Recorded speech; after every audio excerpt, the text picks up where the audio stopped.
കണ്ട് എൻ കരൾ വേദന കാണുവാനാരുണ്ട്?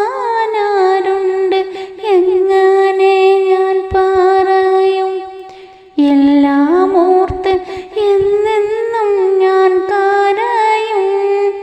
ഈ കത്തിന് ഉടനടി ഒരു മറുപടി തന്ന് സങ്കടം തീർത്തിടണേ. ഇടയ്ക്കിടെ എന്നെയും ഓർത്തിടണേ.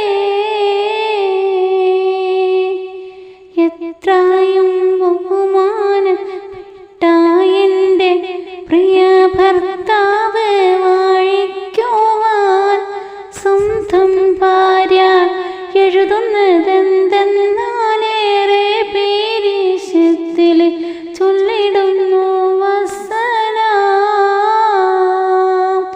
ഞങ്ങൾക്കെല്ലാം സുഖമാണിവിടെ എന്ന് തന്നെ എഴുതുന്നു.